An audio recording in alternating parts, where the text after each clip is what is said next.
Hello friends, आज आपके लिए 11 का दूसरा एक चैप्टर ला रहा हूं, रेस्पिरेशन एंड एनर्जी ट्रांसफर। ये 11 का सीएटी के लिए, मास्टर बोल के सीएटी के लिए ये दूसरा चैप्टर है। बहुत लंबा चैप्टर नहीं है मगर ये बहुत छोटा है, बट इसमें जो बहुत सारे एरोबिक और एरोबिक रेस्पिरेशन के स्टेप्स है आपको एकदम थरोली स्टडी करना पड़ेगा। तो हम लोग आज आपको इजी वे बताऊंगा मैं आपको रेस्पिरेशन क्या है। So respiration and energy transfer. Okay, so what is respiration? Respiration is a catabolic process. Catabolic means break down process. इसमें कॉम्प्लेक्स ऑर्गेनिक सबस्ट्रेट जो है broken down into the simple one to release energy in the form of ATP. तो कोई भी living organism है, they require energy, और उस energy को कौन से फॉर्म में एनर्जी मिलती है?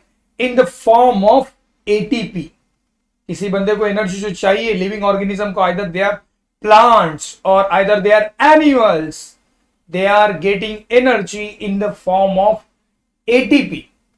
सो रेस्पिरेटरी मींस कैटाबोलिक प्रोसेस। हम लोग क्या खाते हैं? हम लोगों ने स्टार्च खाया, ओके, उसका ग्लूकोज में कन्वर्ट कर दिया, प्रोटीन पेप्टोन्स में कन्वर्ट कर दिया, लिपिड्स एमिनो एसिड्स में कन्वर्ट कर दिया, प्रोटीन्स को हम लोगों ने कॉम्प्लेक्स ब्रेक डाउन कर दिया एमिनो एसिड्स में। तो हम लोग जो भी कॉम्प्लेक्स फूड खाते हैं उसको हम लोग कन्वर्जन किस में करते हैं? Simple one.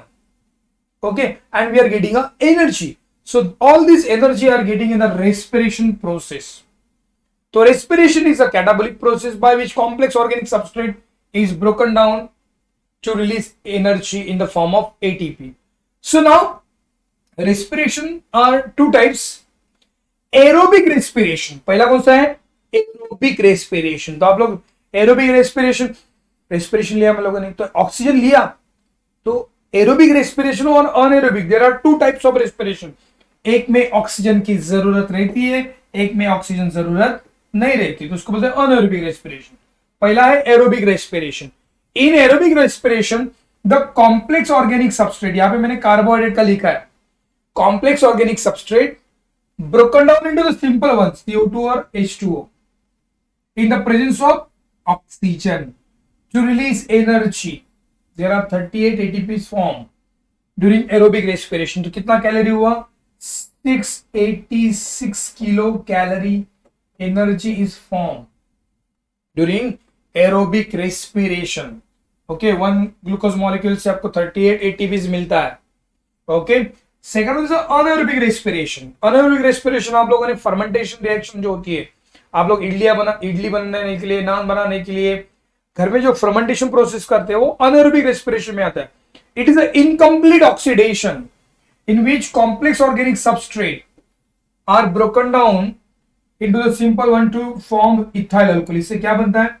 ethyl alcohol, and CO2 is released and very less amount of energy is produced during anaerobic respiration। तो कितना है? only 7.28 kilo calories. कितना है? 7.28 किलो कैलोरीज एनर्जी बनती है। इतनी छोटी सी कम से कम एनर्जी बनती है इन अनएरोबिक रेस्पिरेशन, जिसमें इनकम्प्लीट ऑक्सीडेशन होता है। ओके, तो ये हुआ एरोबिक और अनएरोबिक रेस्पिरेशन के बारे में हम लोगों ने थोड़ा सा जानकारी लिया। तो अभी हमारी एनर्जी सोर्स कौन सी है? ATP.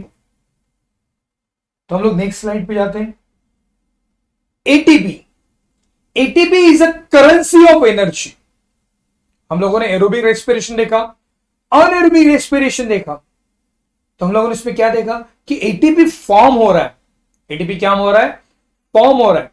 So ATP is our currency of energy. Okay, so ATP, whenever every metabolic activity require energy, it provide in the form of ATP. ATP के फॉर्म में अपने को एनर्जी मिलती है किसी भी एक्टिविटीज में। ओके, तो यहां पर देखो ATP किससे बना है? ATP is composed of adenine, this is the ribose pentose sugar। तो एडेनाइन का ये स्ट्रक्चर आपको दिख रहा है यहाँ पे। It is compose of ribose sugar. Adenine और राइबोस को मिला के क्या बनता है? एडिनोसाइन। क्या बनता है? एडिनोसाइन। ओके, अभी ये हुआ एडिनोसाइन, और एटीपी में कितना है, एटीपी एडेनोसाइन ट्राइफॉस्फेट, तो फॉस्फेट कितना है 1 2 3, there are 3 phosphates are there, तो यहाँ पे 3 फॉस्फेट इसलिए ट्राइफॉस्फेट, 2 रहेंगे तो डाइफॉस्फेट, एक रहेगा तो एएमपी। सो यहाँ पे देखो एएमपी कैसा आएगा, एएमपी में इतना ही स्ट्रक्चर आएगा, इतना स्ट्रक्चर आएगा एएमपी में। ओके अंडो कर देता हूं मैं। एडीपी में कितना स्ट्रक्चर आएगा, देयर आर 2 फॉस्फेट ग्रुप, तो ये आएगा आपका एडीपी में एडीपी एडेनोसाइन डाइफॉस्फेट, और एटीपी में कितना है 3 फॉस्फेट एडेनोसाइन ट्राइफॉस्फेट। तो यहाँ पे जो लास्ट फॉस्फेट है they are having high energy bond, यहाँ पे इसलिए वो एस जैसा लिखा है because they having high energy bond. Okay तो ये हुआ आपका ATP as a currency of energy. हम लोग एटीपी को क्या बोलते हैं, करेंसी ऑफ एनर्जी। करेंसी क्या यूज करते हैं हम लोग whenever we are require energy, तो ये एनर्जी हम लोग प्रोवाइड किस फॉर्म में करते हैं, कुछ लेना है तो करेंसी देते हैं। वैसे यहाँ पे जहां जहां एनर्जी की जरूरत पड़ती है वहां पे एटीपी यूज किया जाता है, इसलिए एटीपी को क्या बोलते हैं, करेंसी ऑफ एनर्जी। तो हम लोग अभी थोड़ा सा एमसीक्यू पे जाते हैं। ओके तो यहाँ पे आप लोग देख सकते हैं, मैं यहाँ पे देखो मैंने प्रीवियस बोर्ड के थ्रू कुछ बीच में नीट के भी लिए बहुत सारे प्रीवियस एमसीक्यू मैंने लिया है, एमएससीआईटी से, सीईटी से, एमएसटी सीईटी से, महाराष्ट्र बोर्ड के सीईटी से बहुत सारे मैंने एमसीक्यू यहाँ पे प्रीवियस ईयर के सॉल्व करने की कोशिश की। कुछ कुछ नीट के क्वेश्चन मुझे जो इंपॉर्टेंट लगे वो मैंने चूज किए, और बीच में अपने अपने खुद के क्वेश्चन डाले जो कभी आए नहीं थे। वैसे इसे कोशिश किया मैंने आपको मैक्सिमम अमाउंट, आपको आपका पेपर सॉल्व भी हो, प्रीवियस क्वेश्चन सॉल्व भी हो, और नए क्वेश्चन आपके सामने आ भी जाए। ओके तो यहाँ पे ध्यान दो, तो फर्स्ट है chemically ATP is, chemically ATP किससे बना है, अब बताओ मुझे, आपको एटीपी का स्ट्रक्चर पता है, आपको प्रीवियस स्लाइड पे लेके जाता हूं। तो ये एडिनोसाइन है, राइबोस पेंटो शुगर है, एडेनाइन है, ट्राइफॉस्फेट। वे मुझे बताओ chemically ATP is, okay ATP में क्या प्रेजेंट है, pento sugar called ribose, diphosphate ester of purine, triphosphate ester of thymine, triphosphate ester of adenosine, ribonucleoside. तो यहां पे कौन सा है बता पाओगे तुम लोग, केमिकली एटीपी इज पेंटो शुगर, क्या बोलते हैं उसको हम लोग, पेंटो शुगर। तो ये आंसर आएगा, राइबोज है ना यहाँ पे, वहां पे देखो आप लोग प्रीवियस स्ट्रक्चर में देखो यहाँ पे एडेनाइन है। ओके मगर यहाँ पे पूछा क्या दिखा, क्या पूछा यहाँ पे, diphosphate ester of, triphosphate ester of, triphosphate ester of adenosine and ribonucleosides. Ribonucleoside नहीं है ना, यहाँ पे क्या प्रेजेंट है, राइबोस है, इसलिए आंसर क्या आएगा आपका, आंसर आएगा first one, pento sugar called as a ribose. Okay second, which of the following cell organism is responsible for extracting energy from carbohydrate to form ATP। तो कौन से ऑर्गेनिल्स में, कौन से ऑर्गेनिल्स में एटीपी रिलीज होता है, तो आपको मैं नेक्स्ट स्लाइड पे ही लेके जाता हूं। तो आपके सामने आपको स्ट्रक्चर आएगा माइटोकॉन्ड्रिया। सो माइटोकॉन्ड्रिया उसमें आंसर मैंने देखा नहीं है वहां पे कौन सा है, मगर mitochondria is a site of ATP generation. तो माइटोकॉन्ड्रिया में F1 पार्टिकल्स है जिसमें ETS होता है, माइटोकॉन्ड्रियल मैट्रिक्स में क्या होता है, क्रेब साइकिल होता है, और साइटोप्लाज्म में ग्लाइकोलाइसिस होता है। तो most of the mitochondria is a site of ATP generation. तो माइटोकॉन्ड्रिया बना है outer membrane, inner membrane. Okay उसके बाद matrix, matrix containing respiratory enzymes, F1 particle and mitochondrial DNA. So यहाँ पे क्रिस्टे देख सकते हैं आप लोग, क्रिस्टे पे number of F1 particles are present. F1 particle is made up of head, stalk and base। तो आप लोग ये देख सकते हो। तो अब यहाँ पे मैंने which of the following is a cell organism responsible for the extracting energy from the carbohydrate to form ATP। तो यहाँ पे ATP बनता कहां पे, पहला है लाइसोसोम्स, राइबोसोम्स, क्लोरोप्लास्ट या माइटोकॉन्ड्रिया। तो एटीपी बनता कहां पे, मैंने आपको पहले ही बताया, आपको स्ट्रक्चर भी बताया मैंने, mitochondria is a site of ATP generation. तो एटीपी जनरेशन कहां पे होता है? माइटोकॉन्ड्रिया में होता है। कहां पे होता है? Mitochondria. Okay, are you getting? तुमको समझ में है आपको? सो एटीपी कहां बन रहा है? माइटोकॉन्ड्रिया।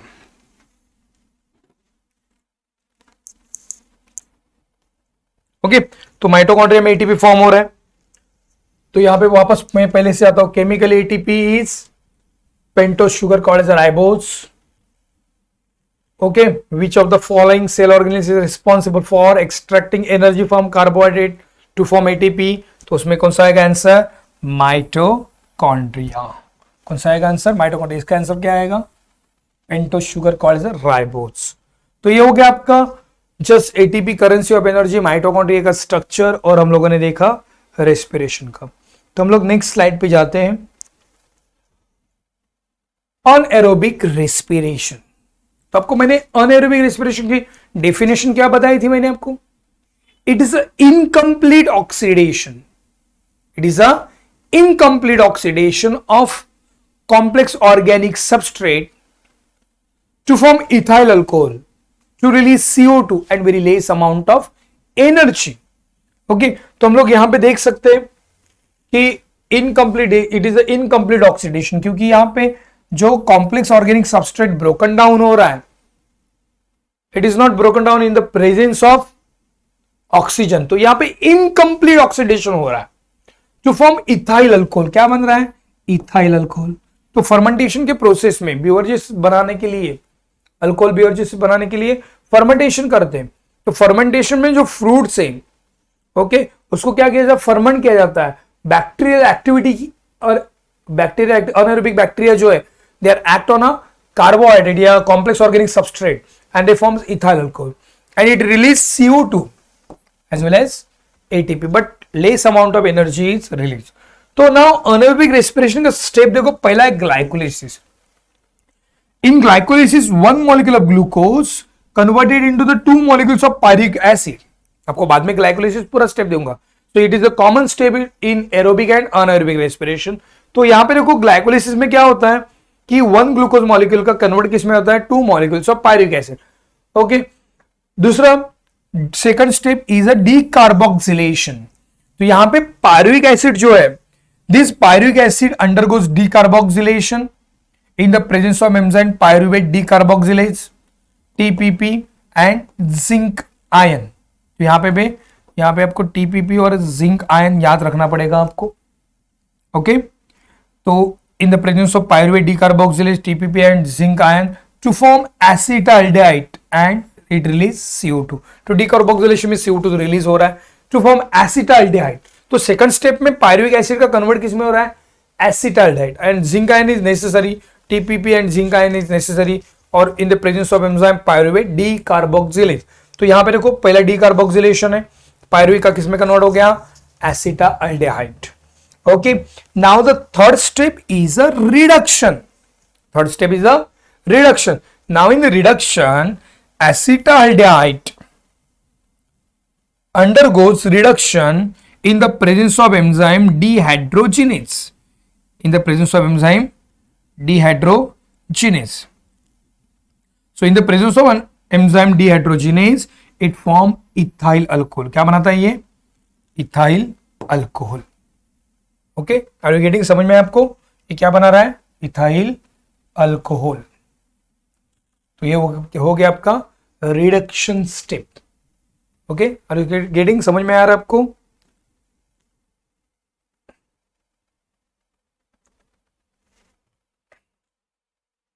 तो हम लोग जाते हैं नेक्स्ट स्टेप पे, नेक्स्ट स्लाइड पे। तो इसमें मैंने 2-4 MCQ लिए हैं। प्रीवियस ईयर की MCQ है। यहाँ पे मैंने ईयर डालना ही भूल गया, मगर ये भी 18 का और ये भी 18 का है। तो यहाँ पे देखो पहला, number of oxygen molecule utilise in glycolysis is. तो ग्लाइकोलिसिस में कितना, अभी ग्लाइकोलिसिस गया, मैंने पूरा स्टेप आपको पढ़ाया नहीं है, फिर भी मुझे बता सकते हैं आप लोग, number of oxygen molecule utilise in glycolysis is. Glycolysis में कितना ऑक्सीजन यूटिलाइज होता है? Glycolysis occur in cytoplasm. Okay, तो ग्लाइकोलिसिस में ऑक्सीजन कितना यूटिलाइज होता है आपको बता सकते हैं आप लोग? यहाँ पे 0 ऑक्सीजन है, 2 ऑक्सीजन है, 4 है, 6 है। यहाँ पे देखो मैंने आपको पहले हिंट बताया था कि glycolysis is the common step of aerobic and anaerobic respiration. Common step है एरोबिक की और अनएरोबिक की। तो एक कॉमन स्टेप जब एरोबिक और अनएरोबिक की कॉमन स्टेप है तो अनएरोबिक में भी हो रहा है तो ऑक्सीजन की जरूरत नहीं रहती है ग्लाइकोलिसिस में। तो मुझे आंसर आपको बताओ 0 आएगा, 2 आएगा, 4 आएगा, 6 आएगा। मैंने आपको बताया ना it is a common step of in aerobic and anaerobic respiration. तो मुझे इससे आपको हिंट दिया मैंने कि उसमें ऑक्सीजन कितना लगेगा। हाँ आप बताओ मुझे। यस अनएरोबिक में है तो ऑक्सीजन लगता ही नहीं, कॉमन स्टेप है एरोबिक और अनएरोबिक की। तो यहां पे ऑक्सीजन कितना लगेगा आपको? ऑक्सीजन लगेगा 0। क्या लगेगा? ऑक्सीजन 0। सेकंड स्टेप है how many glucose molecules are require for the formation of 52 pyruvic acid molecule at the end of glycolysis. अभी ग्लाइकोलिसिस पढ़ा नहीं मगर इतना याद रखो 1 ग्लूकोज का कन्वर्ट होता है 2 पायरुविक एसिड में। तो यहां पे पूछा how many glucose molecules are required for the formation of 52 pyruvic acid. तो 1 का 2 बनता है तो 52 का हाफ कितना बनेगा? यस 26। आपको मैं ग्लाइकोलिसिस पढ़ाऊंगा उसमें तक इजी आपको पता चलेगा क्योंकि ये अनएरोबिक में इसलिए यहां पे मैंने लिया है। ओके तो आंसर क्या आएगा? 26। थर्ड है how many NAD molecules get reduced during incomplete oxidation of 1 glucose molecule. Incomplete oxidation means anaerobic respiration है यहां पे। ओके तो मुझे बताओगे आप लोग how many NAD molecules get reduce during incomplete oxidation of 1 glucose molecule. Okay तो how many NAD molecules get reduce, कितना NAD मॉलिक्यूल रिड्यूस होता है पता है आपको? ये जब रिडक्शन होता है वहां पे ओनली 2 मॉलिक्यूल्स आर रिड्यूस। तो यहां पे इसका आंसर जहां पे 2 है ये क्या आएगा? 2 आंसर आएगा इसका। क्या आएगा? 2। तो ये मैं आपको पहले ही बताया क्योंकि रिडक्शन स्टेप आपको पूरा दिया है नहीं, आपके बुक में नहीं दिया ना MSCD बुक में दिया है। तो रिडक्शन जो होता है उसमें 2 NAD मॉलिक्यूल लगते हैं रिडक्शन के लिए। कितना? तो ये थोड़ा सा याद रखो, ये भी 2017 का ही आंसर है। CAT 2020 I think. ओके लगभग वहां का ही है मगर ये प्रीवियस क्वेश्चन आंसर का ही है, ये भी प्रीवियस है। चलो हम लोग दूसरे MCQ पे जाते हैं। Okay in anaerobic respiration the acetaldehyde is reduced to form alcohol by utilizing NADH to obtain from। तो यहां पे देखो मैं थोड़ा सा नीचे लेता हूं, आपको दिक्कत नहीं होनी चाहिए। Okay in anaerobic respiration acetaldehyde is reduced to form alcohol। तो यहां पे थर्ड स्टेप हम लोगों ने अनएरोबिक रेस्पिरेशन की देखी जिसमें रिडक्शन होता है। क्या होता है जिसमें क्या रिड्यूस होता है? acetaldehyde reduce into the alcohol by utilizing NADH to obtain from। अभी ये NADH to यूटिलाइज करता है रिडक्शन में मगर ये ऑप्टेन कहां से होता है पता है आपको? मैं आपको एक स्लाइड यहां पे लिख के जाता हूं आगे वाली एरोबिक रेस्पिरेशन की। तो आप लोग देख सकते हैं कि और एक जाता हूं आगे, आप लोग देख सकते हैं कि यहां पे NAD बना है, ये स्टेप नंबर 6 होगा। 6 है ऑक्सीडेशन एंड फॉस्फोराइलेशन, इसमें एक NADH2 बन रहा है, समझ में है ना? तो ये ग्लाइकोलिसिस का स्टेप है, मैं आपको एक्सप्लेन करूंगा मगर इतना याद रखो जो रिडक्शन के लिए NADH2 लगा है, क्या लगा है? NADH2। वो ऑप्टेन कहां से हुआ है? ग्लाइकोलिसिस से। ओके तो ग्लाइकोलिसिस का NADH2 यूज किया जाता है to reduce acetaldehyde into the alcohol. और दूसरा एक क्वेश्चन देखते हैं हम लोग, ये भी प्रीवियस ईयर का है। अभी यहां पे जाते हैं, anaerobic process after glycolysis, anaerobic process after glycolysis during lactic acid formation is called तो यहां पे देखो anaerobic process after glycolysis during lactic acid fermentation, कोई भी फर्मेंटेशन है वो कौन सा है, anaerobic respiration ही है। तो lactic acid formation is called as a, lactic acid का फर्मेंटेशन जब होता है, these are called as a fermentation, उसको ही हम लोग क्या बोलेंगे, फर्मेंटेशन। सिट्रिक एसिड साइकिल भी नहीं बोलते, एचएस की वो नहीं बोलते, और केल्विन नहीं बोलते। जिसमें अनएरोबिक रेस्पिरेशन हो रहा है during lactic acid fermentation is called as a fermentation process, इसको हम लोग क्या बोलेंगे, फर्मेंटेशन प्रोसेस। यहाँ पे फर्मेंटेशन दिया है आपको कंफ्यूज करने के लिए, फर्मेंटेशन यहाँ पे मेंशन किया, मगर याद रखो ये फर्मेंटेशन ही प्रोसेस आता है। ओके, तो हम लोग जाते हैं नेक्स्ट, हम लोग अभी जाएंगे यहाँ पे देखो एरोबिक रेस्पिरेशन पे। So now the aerobic respiration, what is aerobic respiration, it is a complete oxidation of organic substrate. तो यहाँ पे मैं स्लाइड नीचे लेता हूं, आपको दिखना चाहिए। Okay, it is a complete, aerobic respiration is a complete oxidation of organic substrate occur in the presence of oxygen, to form CO2, water and 38 ATP। कितना ATP बनता है, 38। तो एनर्जी कितना है, 686 किलो कैलोरी एनर्जी बनती है। सो aerobic respiration is a complete oxidation of organic substrate which occur in the presence of oxygen, in which complex organic substrate broken down into the simple one to release energy। okay, तो यहां पे देखो aerobic respiration completed in a 3 steps. कितने step में complete होती है aerobic respiration, 3 step में complete होती है। पहला है ग्लाइकोलिसिस, जो glycolysis occur in cell cytoplasm, किसमें होता है ये, साइटोप्लाज्म में। तो ग्लाइकोलिसिस के बाद क्रेब्स साइकिल है, मगर क्रेब्स साइकिल और ग्लाइकोलिसिस के बीच में एक छोटी सी लिंक रिएक्शन है, उस लिंक रिएक्शन को बोलते हैं एसिटालाइजेशन ऑफ पायरुवेट। तो इसमें ग्लाइकोलिसिस में ग्लूकोज मॉलिक्यूल जो है it converted into the 2 molecules of pyruvic acid, और ये पायरुविक एसिड एसिटालाइजेशन में कन्वर्ट किसमें होता है, एसिटिल कोएंजाइम ए। ये माइटोकॉन्ड्रिया में जाता है और बाद में क्या करता है, क्रेब्स साइकिल, माइटोकॉन्ड्रिया में Krebs cycle. So Krebs cycle occur in mitochondria. Okay, now उसके बाद आती है आपकी ETS, electron transfer system. So it is occur in F1 particles of the mitochondria. आपको क्रेब्स पे मैंने आपको F1 पार्टिकल मैंने आपको दिखा दिया है, तो F1 पार्टिकल्स पे होता है। ओके, तो 3 स्टेप्स है रेस्पिरेशन की, glycolysis, Krebs cycle and ETS। Okay, तो हम लोग फर्स्ट जाते हैं साइकिल पे, पहली साइकिल जाते हैं ग्लाइकोलिसिस की। तो पहला है यहाँ पे देखो, glycolysis is the first common step of aerobic and anaerobic respiration. Anaerobic में थोड़ा सा मैंने एमसीक्यू लिया प्रीवियस ईयर, मगर यहाँ पे वापस डिटेल में जाते हैं cycle 1 by 1 step. Glycolysis complete in 10 steps, it occur in cell cytoplasm. It is a common step of aerobic and anaerobic respiration.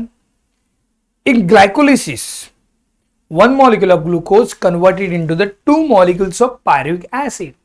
एक ग्लूकोज मॉलिक्यूल 2 पायरुविक एसिड में कन्वर्ट होता है। रिगार्डिंग समझ में आपको। और ग्लाइकोलिसिस को यहाँ पे देखो EMP पाथवे भी बोला जाता है। क्या बोला जाता है, EMP, because this various steps in glycolysis discover by professor Embden, Meyerhof and Parnas, अलग अलग साइंटिस्ट ने ये 10 स्टेप्स दिया था, इसलिए इसको EMP पाथवे भी बोला जाता है। तो 1 by 1 मैं साइकिल्स लेता हूं यहाँ पे। तो यहाँ पे first step is a phosphorylation. So phosphorylation में देख सकते हैं आप लोग, ATP कन्वर्टेड इनटू ADP, किसमें कन्वर्ट हो रहा है, ATP ADP में कन्वर्ट हो रहा है। तो यहाँ पे देखो, the glucose molecule undergoes phosphorylation to form glucose 6-phosphate in the presence of enzyme hexokinase, जहां पे भी फॉस्फोराइलेशन हो रहा है वहां पे एंजाइम का नाम काइनेज आता है। तो यहाँ पे एक्सो शुगर का फॉस्फोराइलेशन है इसलिए एक्सोकाइनेज।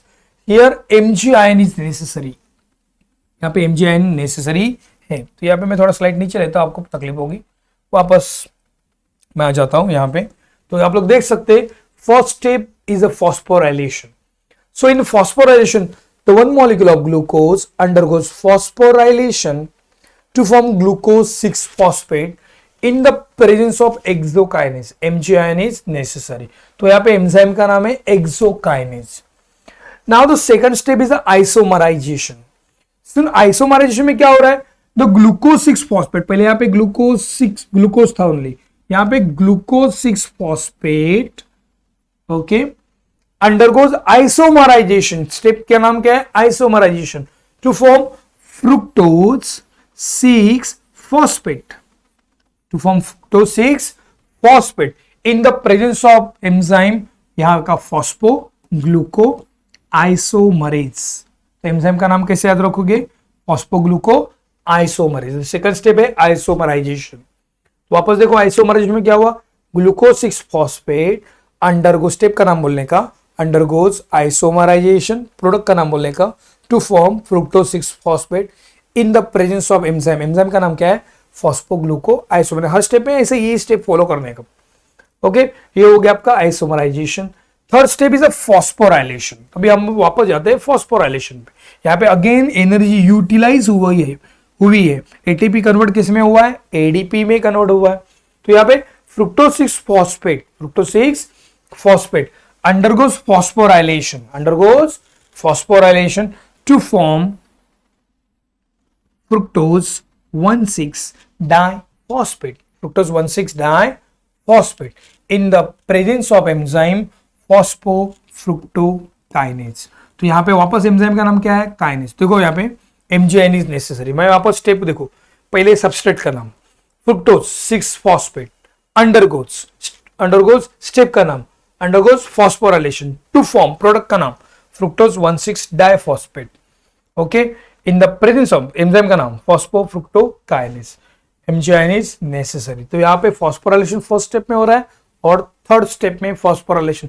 ये भी पूछा जाता है how many steps the phosphorylation is occur, first step and third step. अभी यहाँ पे मैं चाहता हूं नेक्स्ट, ओके। तो यहाँ पे हम लोग थर्ड स्टेप देखा, अभी हम लोग फोर्थ स्टेप पे जाएंगे। यहाँ पे सो द फोर्थ स्टेप यहाँ पे नाम है cleavage. Cleavage means break down.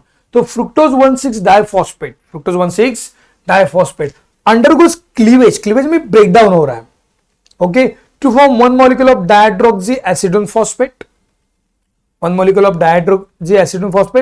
One molecule of PGAL. तो यहाँ पे फ्रुक्टोज 1,6 डाइफॉस्फेट का क्लीव होके ब्रेक डाउन होके क्या बन रहा है? यहाँ पे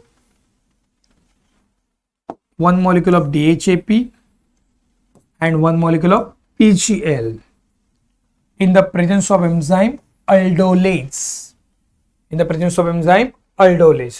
तो यहाँ पे अभी नेक्स्ट स्टेप है। अभी यहाँ पे मैं ये पीजीएल को थोड़ा साइड में हटा देता हूं, तो यहाँ पे डीएचएपी पे जाता हूं। So next step is isomerization. So DHAP undergoes isomerization, okay, to form PGL. तो यहाँ पे देखो पहला PGL ये था, दूसरा DHAP भी किसमें कन्वर्ट हो रहा है? PGL में, in the presence of enzyme phosphotriose isomerase. As a result, 2 molecules of PGL form. देखो क्लीवेज में फ्रुक्टोज 1,6 डाइफॉस्फेट का एक मॉलिक्यूल DHAP बना था, एक मॉलिक्यूल PGL बना था। नेक्स्ट फिफ्थ स्टेप में आइसोमराइजेशन में DHAP का भी कन्वर्ट किस में हो गया? PGL में हो गया। 3 कार्बन ओके, किसमें हो गया? PGL में हो गया। तो अपने पास कितने मॉलिक्यूल बन गए PGL के? There are 2 molecules of PGLs are formed. तो ये हुआ आपका, there are 5 steps in glycolysis, okay. तो यहां पे हम लोग नेक्स्ट जाते हैं, क्लीवेज कौन सी स्टेप में हो रही है? 5th स्टेप में हो रही है। अभी हम लोग जाते हैं स्टेप नंबर 6, इसको बोलते हैं oxidation and phosphorylation. In this step the two molecules of PGL, अभी सब टू मॉलिक्यूल्स आएंगे क्योंकि क्लीवेज होने के बाद, आइसोमराइजेशन के बाद तो पीजीएल बनता है, फॉस्फोग्लिसराइडाइड, और बाद में सब टू मॉलिक्यूल्स। ओके, तो टू, अभी स्टेप का नाम क्या है? Oxidation and phosphorylation. सबसे बड़ी स्टेप कौन सी है? ऑक्सीडेशन। तो यहां पे एंजाइम का नाम डिहाइड्रोजिनेज ही आता है। ओके, तो two molecules of PGAL undergoes oxidation and phosphorylation. तो फॉस्फोराइलेशन में थोड़ा सा ऐसा आईपी दिखाना चाहिए आपको। Phosphorylation and oxidation and phosphorylation to form two molecules of 1,3-डाई पीजीए, 1,3-डाई पीजीए। तो पीजीएल का कन्वर्ट किस में हो गया? 1,3-डाई PGAL in the presence of enzyme phosphoglycerodehydrogenase. मैंने आपको बताया ऑक्सीडेशन में क्या आता है? डिहाइड्रोजिनेज। तो यहां पे 6 स्टेप नंबर में अपने को क्या मिल रहा है? NADH2। ये NADH2 बाद में अनएरोबिक रेस्पिरेशन में हम लोगों ने किस में काम आता है? रिडक्शन में आता है, मगर यहाँ पे हम लोग चल रहे हैं एरोबिक पे। यहाँ पे हो गया टू मॉलिक्यूल्स ऑफ 1,3-डाई PGA. Next step is 7 ATP generation, इसको डीफॉस्फोराइलेशन भी बोलते हैं। यहाँ पे क्या हो रहा है? टू मॉलिक्यूल्स ऑफ 1,3-डाई PGA undergo ATP generation, ATP dephosphorylation या फॉस्फोराइलेशन, एंजाइम का नाम काइनेज आता है। Okay, so two molecules of 1,3-डाई PGA undergoes ATP generation to form two molecules of 3 PGA in the presence of enzyme phosphoglycerokinase. तो यहाँ पे ATP बन रहा है। क्या बन रहा है? ATP। वहां पे ATP यूटिलाइज हुआ था, ATP बन रहा है। Okay, next step is isomerisation. So two molecules of 3 PGA undergoes isomerisation to form two molecules of 2 PGA। तो यहाँ पे आइसोमराइजेशन हो रहा है, मगर एंजाइम का नाम म्यूटेज आता है क्योंकि यहाँ पे 3 का 2 हुआ है, तो यहाँ पे आइसोमरेज नहीं आता है। एक ही एक्सेप्शन है यहाँ पे। तो in the presence of enzyme phosphoglyceromutase. वापस देखो मैं कैसे बोला स्टेप। स्टेप का नाम है isomerisation. Two molecules of 3 PGA undergoes isomerization to form two molecules of 2 PGA in the presence of enzyme phosphoglyceromutase, phosphoglyceromutase। Okay, तो ये नेक्स्ट स्टेप है डिहाइड्रेशन। डिहाइड्रेशन में यहाँ पे वाटर निकल रहा है। ओके, एंजाइम का नाम इनोलेज है। तो इनो हम पानी में डालते इतना याद रखो, तो वहां पे एंजाइम का नाम क्या आएगा? Enolase. So two molecules of 2 PGA undergoes dehydration to form two molecules of पेपा, phosphoenol pyruvic acid. Okay, in the presence of enzyme enolase, MgIN here necessary। 3 bar MgIN लगता है पूरे ग्लाइकोलाइसिस में। ओके, पहले बार 2 बार फॉस्फोराइलेशन 2 स्टेप में, first और third. अब ये स्टेप नंबर 9 में, फर्स्ट, थर्ड और 9 में MgIN लगता है। MgIN। ओके, समझ में आपको? नेक्स्ट पेपा हुआ। So two molecules of PEPA undergoes again ATP generation to form 2 molecules of pyruvic। तो फाइनल प्रोडक्ट अपना क्या बन गया यहाँ पे? 2 molecules of pyruvate या pyruvic acid in the presence of enzyme pyruvate kinase, pyruvate kinase। तो ये वो आपका 10 स्टेप इन ग्लाइकोलाइसिस। तो ग्लाइकोलाइसिस में याद रखो how many ATPs are form? There are 4 ATPs are form. यहाँ पे 2 बन रहे हैं, यहाँ पे 2 बन रहे हैं, मगर 2 कंज्यूम हो रहे हैं डीफॉस्फोराइलेशन में, पहले फर्स्ट और थर्ड स्टेज में। तो only 2 ATPs are remaining, 2 ATPs are remaining. NADH2 कितना फॉर्म हो रहा है? एक ही हो रहा है। क्या हो रहा है? एक ही। कहाँ पे हो रहा है? ऑक्सीडेशन स्टेप में, ये 2 NADH2। ओके, तो यहाँ पे ग्लाइकोलाइसिस का ये स्टेप हो गया। तो हम लोग जाते हैं MCQ पैटर्न पे। ओके, तो यहाँ पे देखो MCQ के पहले मैं आपको लिंक रिएक्शन बाद में बताता हूं। ओके, फर्स्ट है जो CAT में 2020 में आया था, amongst the following respiratory substrate which one is the main source of energy. तो यहाँ पे देखो among the following respiratory substrate. अभी रेस्पिरेटरी सबस्ट्रेट ऑर्गेनिक एसिड भी है, प्रोटीन भी है, फैट भी है और कार्बोहाइड्रेट है। Which one of the main source of energy? Main source energy का कौन सा है? ऑर्गेनिक एसिड है, प्रोटीन है, फैट्स है, कार्बोहाइड्रेट। तो इतना याद रखो, कार्बोहाइड्रेट ही आएगा आंसर। क्या आएगा? Carbohydrate. Carbohydrate is a main source, carbohydrate is a main source. Okay, second देखते हैं, in glycolysis phosphorylation reaction lead to conversion of glucose to the glucose 6 phosphate. तो यहाँ पे फॉस्फोरस में ग्लूकोज ग्लूकोज 6-फॉस्फेट कन्वर्ट हो रहा है. How many carbon atoms are added to the glucose to make glucose 6-फॉस्फेट. तो कितने कार्बन एटम हम लोगों ने यहाँ पे ऐड किया ग्लूकोज 6-फॉस्फेट बनने के लिए. तो हम लोग पीछे स्टेप पे जाते हैं ना, यहाँ पे बेटर है वही देखते हैं हम लोग. तो यहाँ पे बोल सकते हैं आप लोग ना,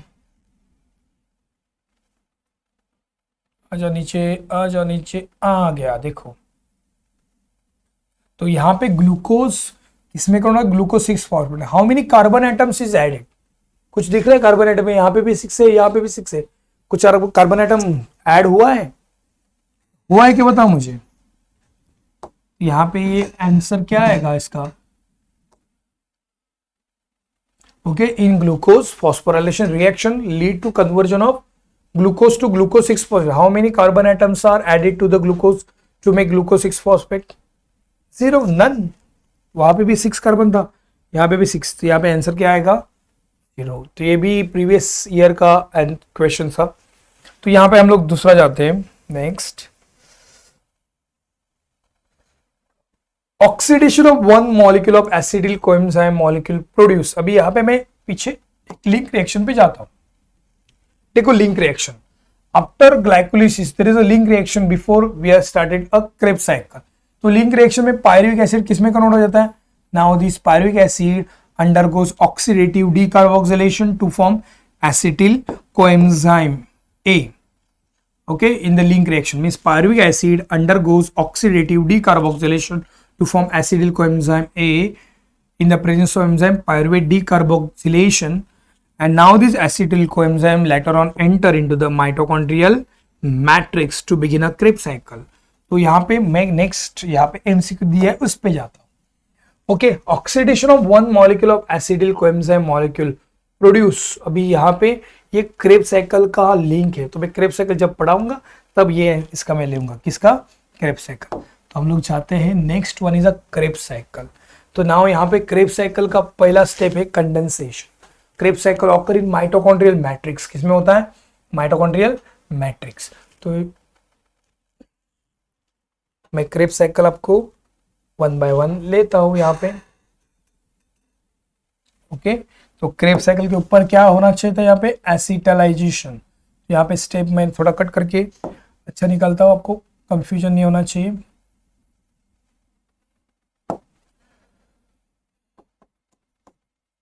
pyruvate, okay, 3 carbon undergoes oxidative decarboxylation, NAD converted into the NADH2 decarboxylation to form acetyl coenzyme A. Now this acetyl coenzyme A enter into the mitochondrial matrix to begin a Krebs cycle. The first step of the Krebs cycle is the condensation. पहला step कौन सा है, condensation. तो here acetyl coenzyme enter into the mitochondrial matrix, react with oxaloacetate to form a citrate. क्या form कर रहा है, citrate in the presence of enzyme citrate synthetase. तो यहाँ पे एंजाइम का नाम क्या है, citrate synthetase. Okay, now the citrate, ये हुआ पहला step condensation. Water is necessary. Condensation में क्या चाहिए, water. So citrate is the first stable compound in the Krebs cycle. Hence the Krebs cycle is also known as citric acid cycle. क्योंकि पहला stable कौन सा है, सिट्रिक एसिड है Krebs cycle में. और उसको citric acid cycle क्यों बोलते हैं, because the first stable compound in the Krebs cycle is a citrate. Chemically this citric acid is called the tricarboxylic acidic acid. इसलिए उसको TCA साइकिल भी बोलते हैं. क्रेप क्यों बोलते हैं, सर हेंस क्रेप ने डिस्कवर किया था. तो सिट्रिक एसिड साइकिल क्यों बोलते हैं, क्योंकि फर्स्ट स्टेबल कंपाउंड कौन सा है, सिट्रिक. और केमिकली सिट्रिक एसिड कौन सा है, ट्राइकार्बोक्सिलिक एसिडिक एसिड, इसलिए उसको TCA भी बोला जाता है. तो पहला स्टेप हो गया condensation. Now the second step is isomerization. Isomerization में 2 स्टेप है, डिहाइड्रेशन एंड हाइड्रेशन. तो citrate undergoes dehydration to form cis aconitate. क्या बनता है यहाँ पे, cis aconitate. Okay, in the presence of enzyme aconitase. तो ये हुआ A step, dehydration. B step in isomerization, cis aconitate undergoes hydration to form isocitrate in the presence of enzyme aconitase. In the presence of enzyme aconitase. Okay, तो ये हुआ आपका isomerisation का 2 step.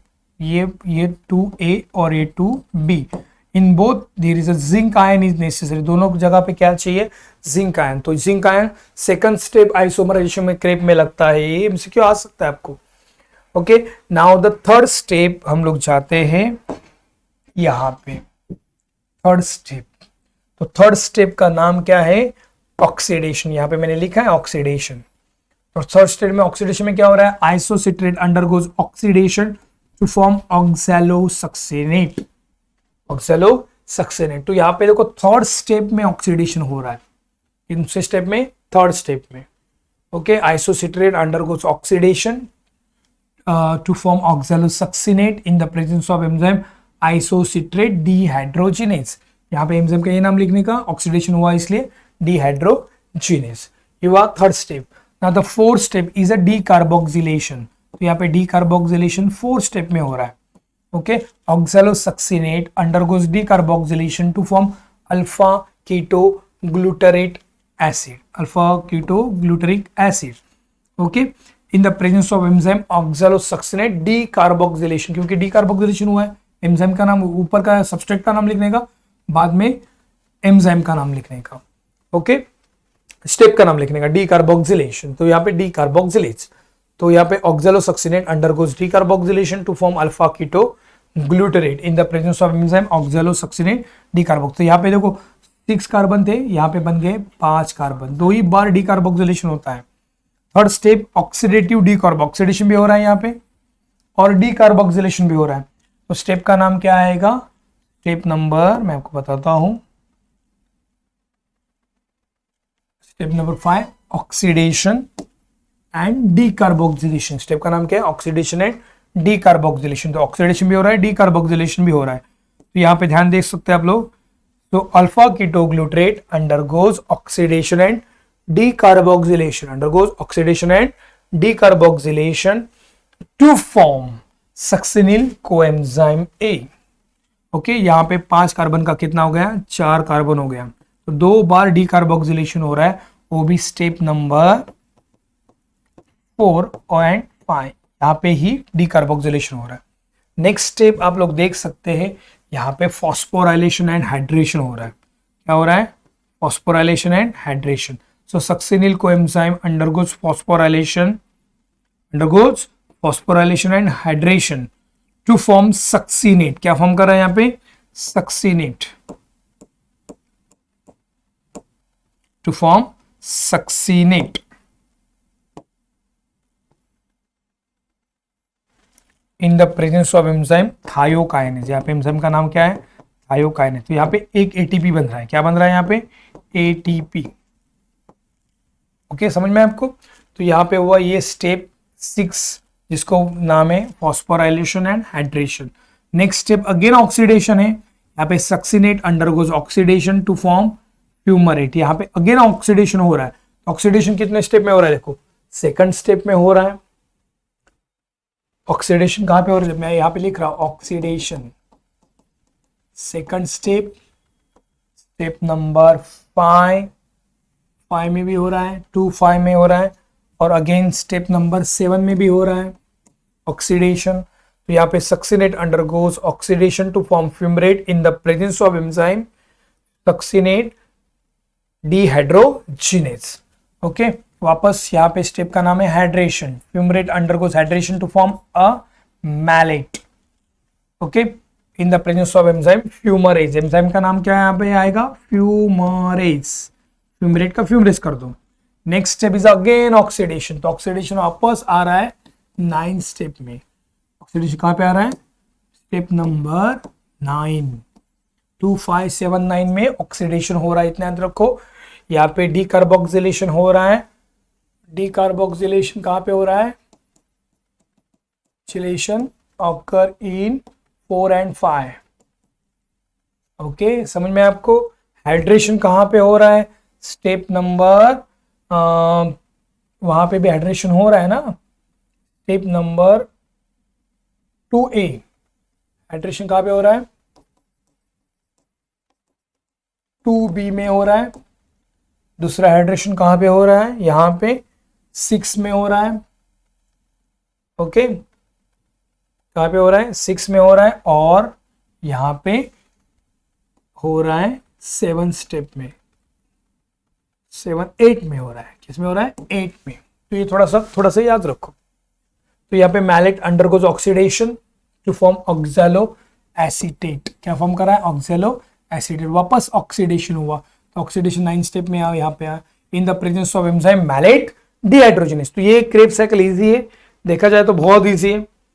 Okay, याद करने का अलग अलग तरीका है, फंडा है, आपको स्कूल में तो पढ़ाया होगा, मगर इजी है। तो हम लोग जाते हैं क्रेब्स साइकिल के नेक्स्ट अलग अलग एमसीक्यू पे जाते हैं। तो यहाँ पे देखो, मैं वापस प्रीवियस इस पे जाता हूं। मैं यहाँ पे क्वेश्चन छोड़ दिया था, मैं भूला नहीं। Oxidation of one molecule of acetyl coenzyme molecule produce how many ATP?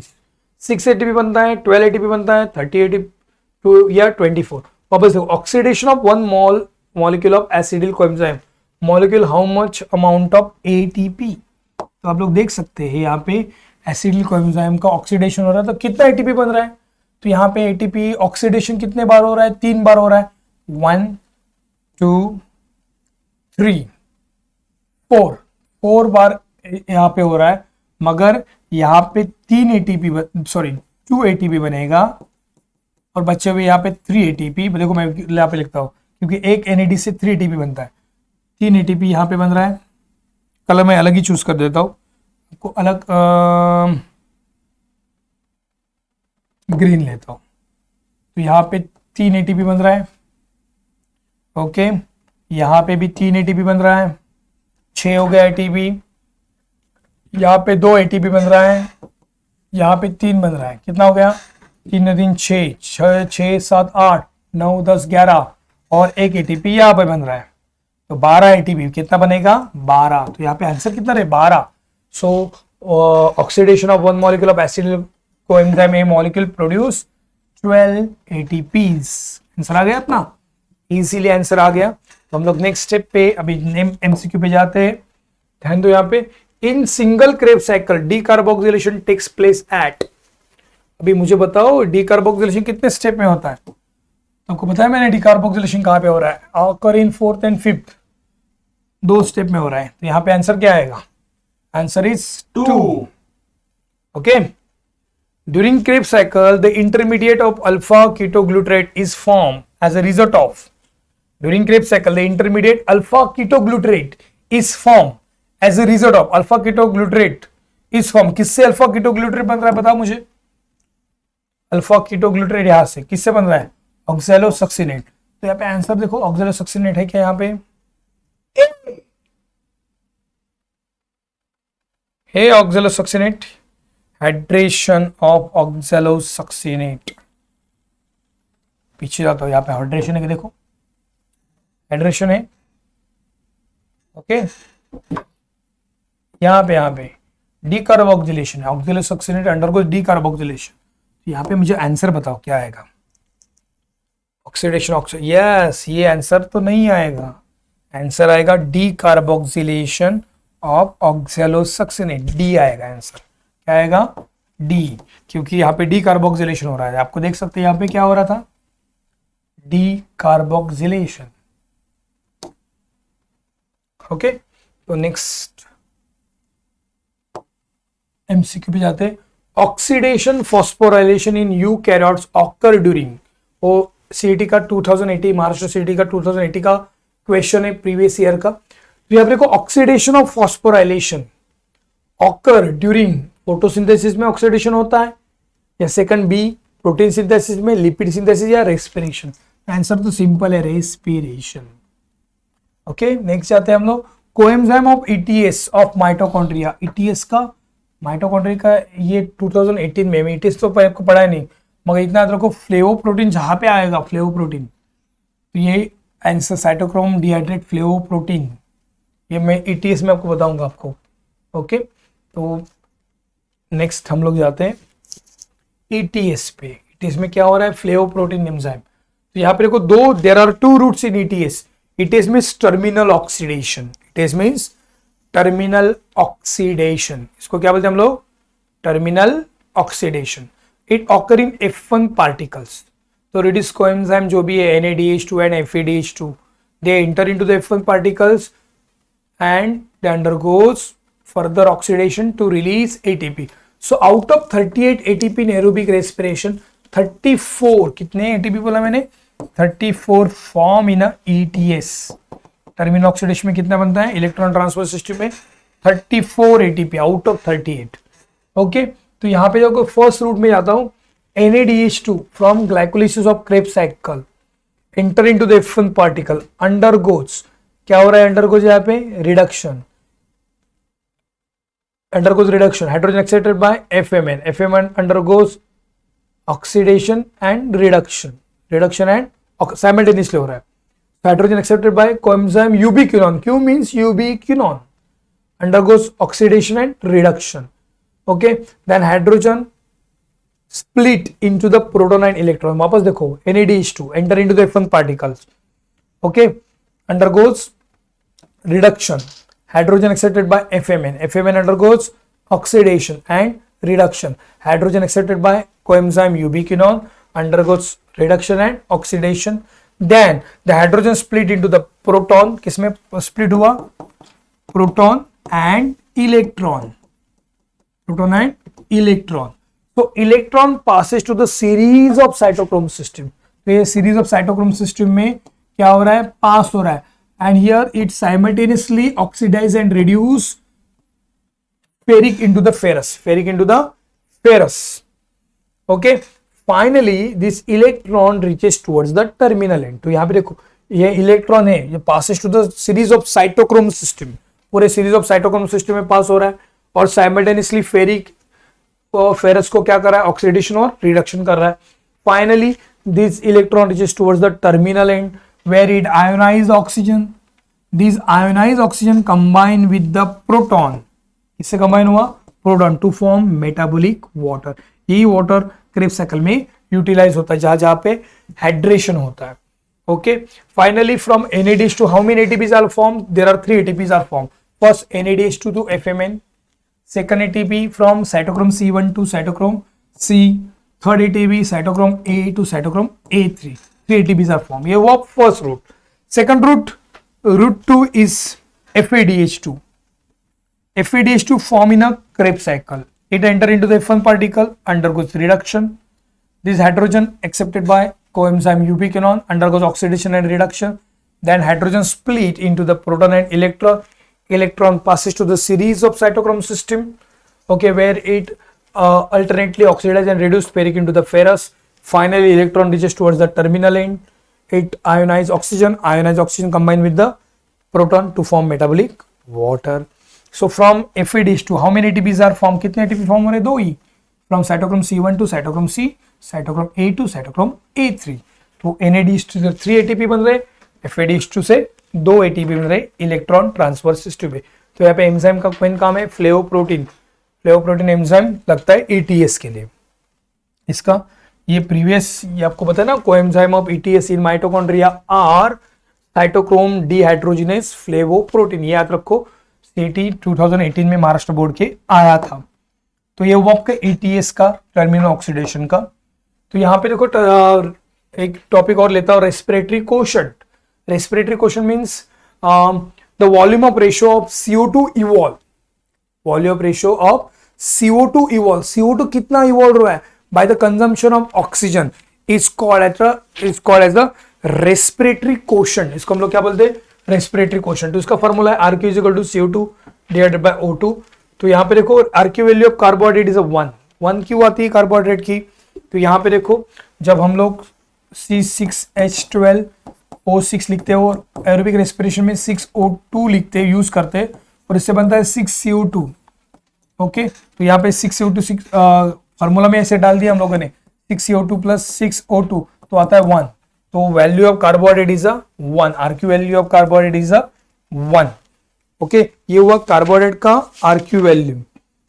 Okay, now next RQ value of anaerobic respiration is infinite. क्योंकि यहाँ पे कभी भी याद रखो CO2 निकल रहा है, यहाँ पे इनफाइनाइट. क्यों, CO2 कितना है 2 CO2 फॉर्म हो रहा है, मगर ऑक्सीजन कितना है, ऑक्सीजन इज 0. किसी भी वैल्यू को 0 से डिवाइडेड करोगे तो इसकी वैल्यू आती है इन्फिनिटी. तो यहाँ पे आंसर है infinity. Value of fat is 0.7 is less than 1. इतना याद रखो, ये कितना है, लेस देन 1। तो RQ value of fat is 0.7, is less than 1। RQ value of protein is 0.9, it is also less than 1। अब यहाँ पे देखो RQ value of organic acid, ये मैंने आपको बता दी।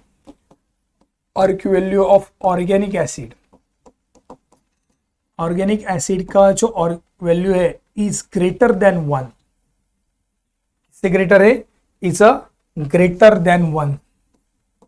RQ value is a greater than 1। सो इसमें प्रोटीन और फैट्स में लेस देन 1 है, मगर ऑर्गेनिक एसिड का RQ वैल्यू कितना है, ग्रेटर देन 1। तो थोड़ा सा MCQ जाता हूं मैं लास्ट सेशन में। तो यहाँ पे देखो, ये MSc में 2010 में और 15 में 2 बार रिपीट हुआ है।